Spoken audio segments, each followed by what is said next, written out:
ultimate kontrabahador natin. At ngayon naman, syempre, welcome na natin dito sa home sina Charmaine at John.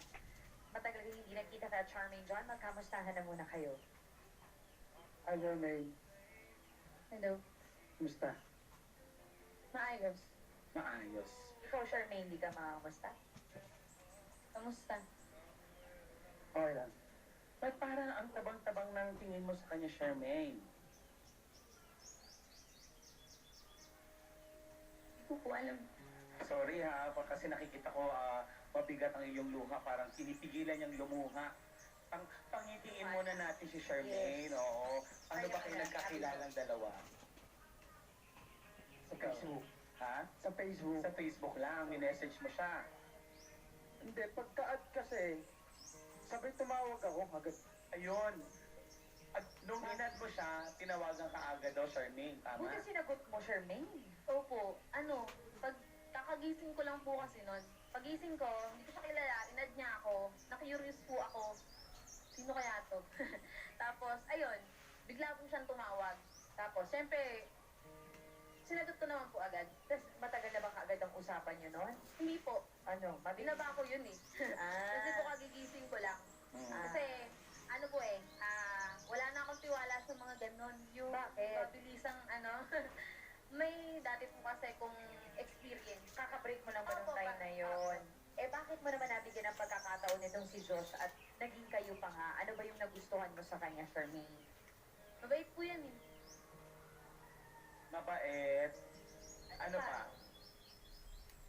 Maayos naman po yan. Maalalahanin, gano'n. Ikaw naman, ano naman na gusto mo kay Charmaine?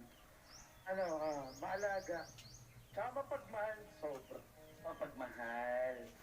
Siguro, may mali lang talaga. Sino ang may mali? Siguro ba ako na? Ikaw ang may mali. Oo. Paano ba naging kayo? Kasi kung sa Facebook at pandemic na Facebook nagkakilala tapos sa pandemic pa niyan. O so paano? Ano po, usap, Araw-araw. araw-araw. Araw hanggang madaling araw, gabi, ganyan. Wala pong palya yun. Wala pong palya. Tapos, ayun, nasanay, nadala ko. Okay naman po eh. Naging kami. Ayun. Paano na kayo naging kayo? Nag-meet kayo na in person na? Hindi pa din? Hindi pa rin? Sinagot ko po siya. Video call lang? Oo. Opo. Eh nung nagkita kayo in person, Planado po yun eh, yung pagkikita namin. Kasi, usap na, tara kita na tayo. Kasi mahirap po yung LDR eh. yes. Sobrang hirap po nun. So, sa akin, sige, punta ka dito. Taga Rizal po kasi. Taga saan? Taytay. Apo. Tapos sige, uwi ka dito. So siya, wala po siyang matitirahan eh. Sa inyo muna. Opo, hindi. Nakiusap po ako sa best friend kong gay na makitira siya pansamantala Para malapit-lapit at least sa'yo. Malapit po siya sa Wow. Taga saan ba siya? Pampanga po siya. Ay, Ah, malayo. bagay, malayo. Kamusta ba yung naging relasyon ninyo? Nahuli mo daw siya? Tama ba? Nung umuwi po siya sa akin, okay. Okay po yun. Saya nyo? Tumagal ng isang taon. Tumagal. Nag-live-in pa nga po kami nun. Tapos, ay, Paano? Sa Facebook ba to o personal mong nakita na meron ginagawang kalokohan to si John? ano po eh, nasa trabaho po ako nun. Ano po kasi ako nun eh, stay in ako sa work ko. Sa Chinese company po. Tapos? Isang araw may nag-chat sa aking babae. Pero po, yung time na yon nagbabago na siya eh. Kasi nga po, ang tagal kong nasa loob. Hindi po ako makalabas kasi bawal. Yes. Paano mo nasabing nagbabago na siya? Magbabago, lamig, parang, Kayo, nanlalamig sa'yo. opo, kada tatanungin ko siya, alahanin ko siya, ang code na ng reply, okay ako, ganyan. So, anong sinabi ng babaeng nag-message sa'yo? Nag-message po siya sa akin na kung sino daw po ako. Oh, anong sinagot mo? Siyempre po, nag-live-in kami alam ko pa nag-live-in kami, so para sa akin po, mag-asawa na kami. Tapos, ayun, sabi ko po, asawa ko na po. Anong sagot ng babae? paano daw po ako naging asawa, may papel daw po ba kami? Yung mga ganun hanap po. ka ng Kumbaga wala. Tapos, Kumbaga tinatanong kung may pinangahawakan ka Oo. ba ng asawa kayong dalawa. Eh, Ang tanong, Alex, John, bakit ka naman ng babae? Feeling ko kasi napabayaan ako. I mean, hindi naman sa siguro, kasi nag-live-in kami tapos stay in siya dun. Iniwan niya ako. Totoo lang, halos, nung kailangan ko ng tulong niya na halos matulog ako sa ilalim ng LRT sa Pedro Hill. Pero, inisip ko na lang na baka, sabi ko baka, pagsubok lang to parang ma-survive pa. Parang feeling ko wala siyang pake sa akin. Halos wala Wala ka rin ba pera, trabaho? wala pa akong trabaho. Siguro, 6 months pa na nangyari yan bago ako nagkaroon ng third party. Naawin ko naman Mm. Charmaine, nung nalaman mo na may third party na nga talaga si John, anong ginawa mo? Tinatawag mo ba siya at anong nangyari? nung nalaman ko po yun, pinilit ko po lumabas para at least kahit pa paano malaman ko yung rason kung bakit niya ginawa. Tapos after po nun, parang unti-unti ko na lang po tinanggap Kasi hindi ko na po siya makontak Napatawad mo siya. Hindi po masama loob ko. Tapos, Kasi, sino man naman po hindi sasama yung loob? Wala naman akong ibang ginawa. Kung sinabi niya pong napabayaan ko siya, hindi po totoo. hindi totoo. Pero, nagpatawad mo siya, pero nabuntis ka, tama ba? Paano nangyari yon? Ano po, siguro po mga ilang linggo. Ilang linggo na syempre po sa pinagsamahan namin, hindi mo maaalis po sa akin na doon na lang po titingin sa pinagsamahan. Kaya po nung nakipagbalikan yan sa akin, tinanggap ko po yan. Tapos po nung tinanggap ko yan, nag-usap po kami mag-date. Para po, So, sinadya nyo na mag-baby, pinalanan nyo ito. Pero kamusta naman siya nung naging tatay siya? Ang balita namin, para daw siyang palitaw, lulubog, lilitaw. Tama ba dyan? Oo.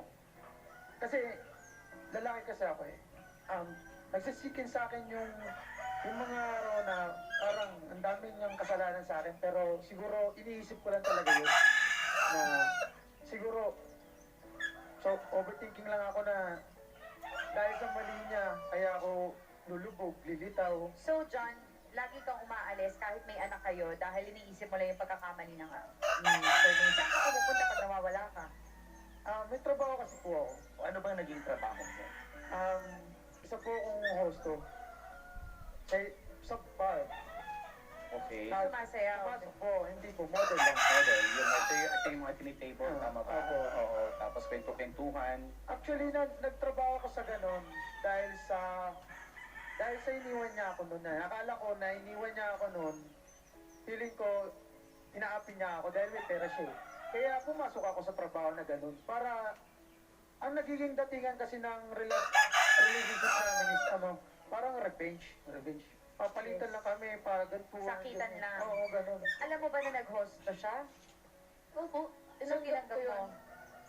Okay, alam mo, napakarami talaga nilang gusto pang sabihin sa isa't isa. Kaya namin inihanda lang mga sulat na gusto nilang sabihin. At unang-una na nga magbabasa ng kanyang sulat ay si John. Ay, Chari. Gusto ko muna simulan sa pagkamusta. Baka sabihin mo na naman, kasi napakasama ako na naman sa'yo. Sana relax ka lang, okay? Anyways, I miss you. Siso ito. Yes.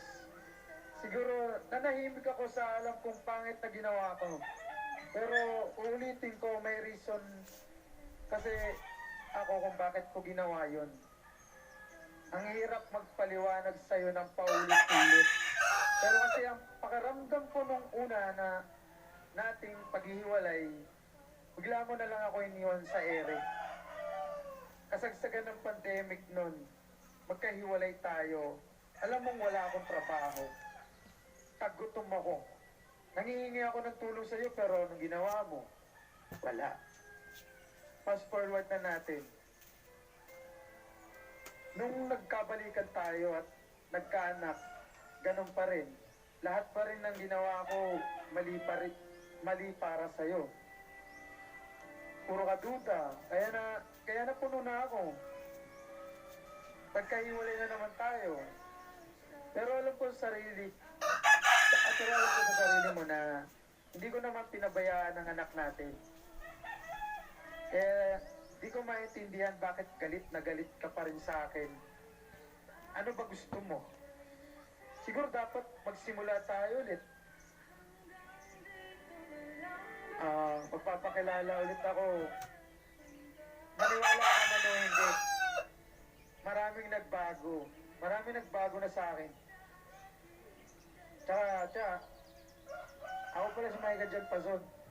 A.K.A. San. Sunship.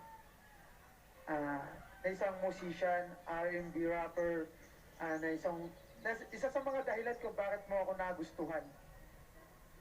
Makulit, etc. Kung meron man akong gustong mangyari sa mga oras na to, sana yun ay matapos na yung mga mali mong iniisip sa akin. Bigyan mo lang sana ako ng pagkakataong maging ama sana ko. Maniwala ka, sisimulan nyo. Kamusta ka na? Maayos ka pa ba? Maayos ka pagkain mo? Nakakatulog ka ba ng maayos? Ang dami kong tanong, no? Lahat ng tanong ko nagpapaalala sa'yo. Kasi ganyan ako. Inaalala kita.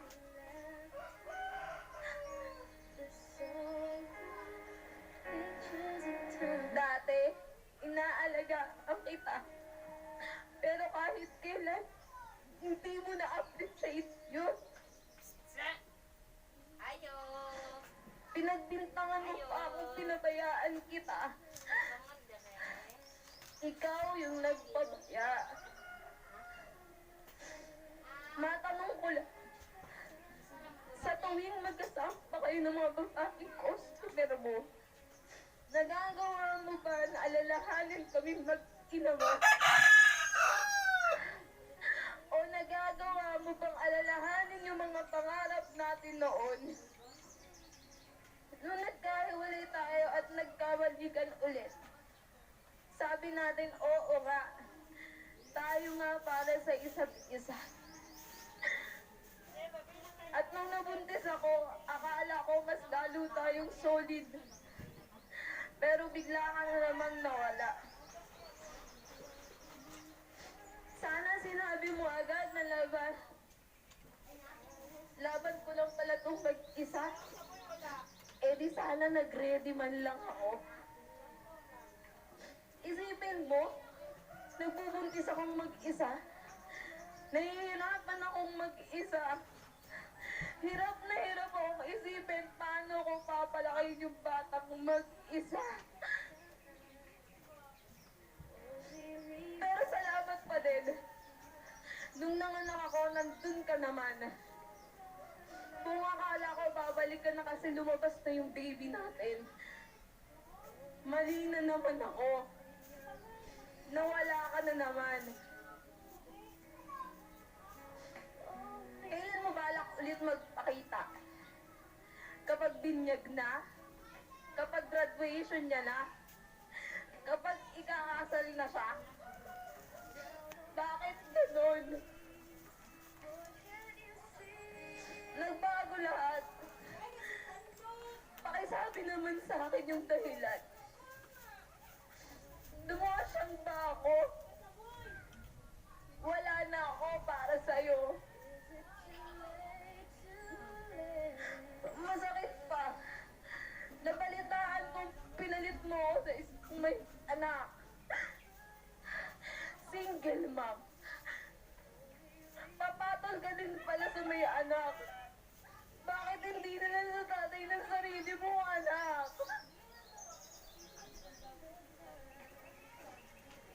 Nasisikmura mo alagaan anak. Bakit? Ang daming tanong na bakit sa utak ko.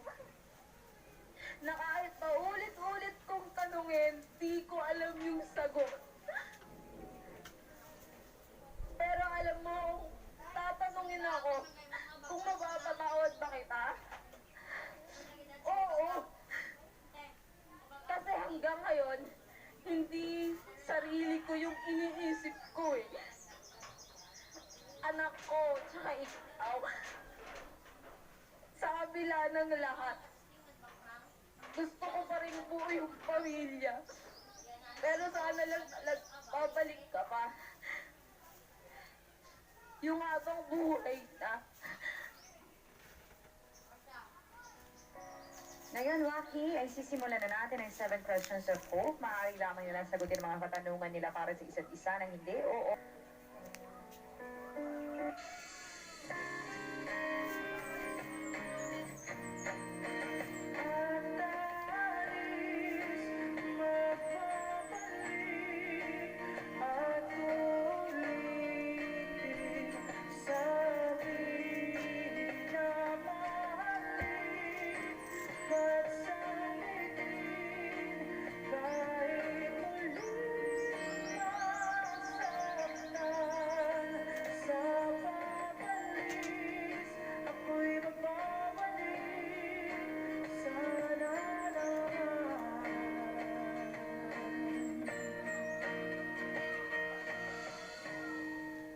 Jan, ikaw unang-unang magtatanong.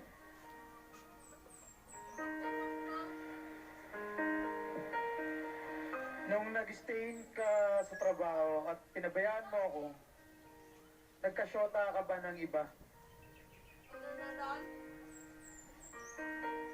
Oo.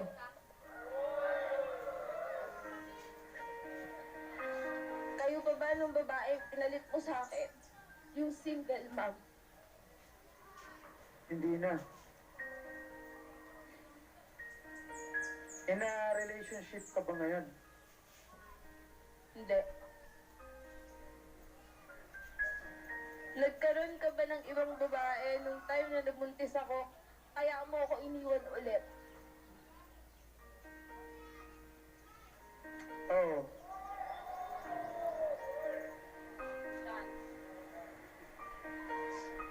Nabili mo ba ang mga pangangailangan ng anak natin? Oo. Kada ba may kasama kang babae, post-umet mo, naiisip mo ba kaming mag-ina mo? Oo. Nung nagkahiwalay tayo nun, bakit mo naisip na makipagkita sa ibang lalaki? 1 week paying pa lang ang lumipas sa atin na breakup. At ang masaklap, nagsiselos pa rin ako pero hindi ko alam ang ginagawa nyo. Naisip mo din ba ako nun?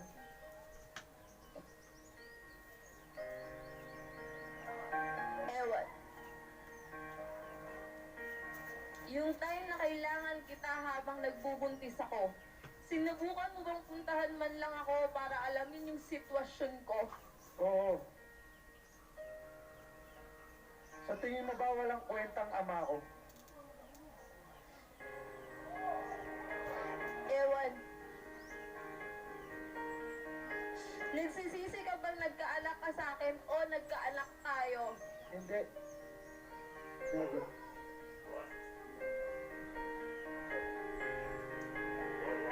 Pwede ba akong maging ama sa anak natin?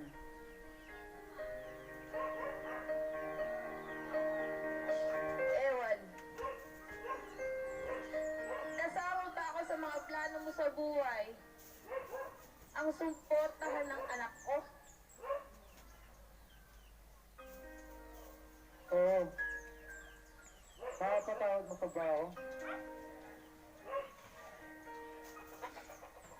Ewan. Kaya mo bang talikuran o iwan ang lifestyle at trabaho mo para sa aming mag-ina? Oo. Ngayon, Waki, ay ay kailangan na nating malaman ang desisyon sa pinaka-importanting katanungan. Charmaine and John, gusto niyo pa bang mabuo ang inyong pamilya?